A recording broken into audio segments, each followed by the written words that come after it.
प्रिय भक्तजनों, आप सबको होली पर्व की हार्दिक शुभकामनाएं। आज हम आपको होली का दहन कथा सुनाएंगे।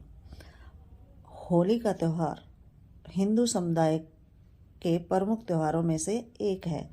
यह त्यौहार फाल्गुन मास की पूर्णिमा को मनाया जाता है। इसके अगले दिन रंग गुलाल की होली होती है। होली का दहन वाले दिन सुबह जाकर लोग पूजा करते हैं और रात में धूमधाम से होली का दहन किया जाता है।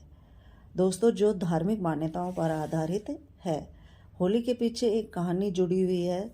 दोस्तों, महर्षि कश्यप की पत्नी दक्ष पुत्री दीदी के गर्भ से 2 पराक्रमी बच्चों का जन्म हुआ। बड़े बालक का नाम हिरण्यकश्यप और दूसरे का नाम हिरण्याक्ष था। दोनों ही बालक बहुत ही शक्तिशाली थे। दोनों ही भाइयों में देवताओं पर विजय पाने के लिए होड़ लगी हुई थी। एक समय था कि दोनों ने युद्ध जीतकर स्वर्ग पर आधिपत्य स्थापित कर लिया था। हिरण्याक्ष ने पृथ्वी को ले जाकर पाताल में छिपा दिया। तब भगवान विष्णु ने अवतार लेकर पृथ्वी की रक्षा की थी। हिरण्याक्ष का वध करके पृथ्वी को बचा लिया। बाद में दुखी होकर हिरण्यकश्यप पर्वत पर तपस्या के लिए चले गए। वह भगवान विष्णु से बदला लेना चाहते थे। बदला लेने के लिए ब्रह्मा जी की कठिन तपस्या करने लगे।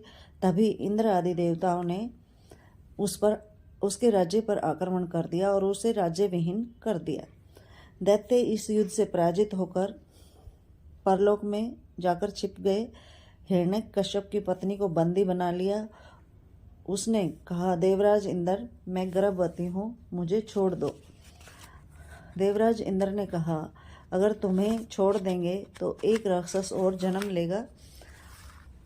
मैं ऐसा नहीं कर सकता। जब वो उसको ले जा रहे थे बंदी बनाकर, तो अभी रास्ते में महर्षि नारद से उनकी भेंट हुई। कहदू बोली, देवर्षि मुझे बचाओ। नारायण नारायण, देवराज इंद्र, तुम इसे कहाँ लेकर जा रहे हो? इंद्र भगवान बोले, महर्षि, अगर मैं इसे छोड़ दूंगा तो एक और दैत्य जन्म लेगा। मैं इसे कदापि नहीं छोड़ सकता। मैं ऐसा अनर्थ नहीं कर सकता। महर्षि ने कहा, देवराज इंद्र, यह बालक साधारण नहीं होगा। आगे विष्णु का अवतार लेगा जिसे आप नहीं मार सकते। यह सुनकर देवराज इंद्र क्रोधित होकर वहां से चले गए। इधर हिरण्यकश्यप ने घोर तपस्या करके ब्रह्मा जी से यह वरदान प्राप्त कर लिया कि संसार का कोई भी जीव जंतु, देवी देवता, राक्षस उसे नहीं मार सकते और कोई शस्त्र भी उसे नहीं छू सकता। ऐसा वरदान पाकर खुश होकर अपने आप को भगवान समझने लगा। वह चाहता था कि हर कोई भगवान विष्णु की तरह मेरी पूजा करे। हिरण्यकश्यप के पुत्र प्रहलाद ने पिता का आदेश मानने से इनकार कर दिया। वह विष्णु भगवान का परम भक्त बन गया। ऐसा करने पर हिरण्यकश्यप ने प्रहलाद को कई दंड दिए, पर फिर भी वह नहीं माना। इसके बाद हिरण्यकश्यप और उसकी बहन ने एक योजना बनाई कि वह प्रहलाद के साथ एक चिता पर बैठेगी। होलिका को पता था कि वह आग में नहीं जल सकती। प्रहलाद के पास खुद को बचाने के लिए कुछ नहीं था। जैसे ही आग जली, भगवान विष्णु की कृपा से होलिका का कपड़ा उड़कर प्रहलाद के ऊपर चला गया।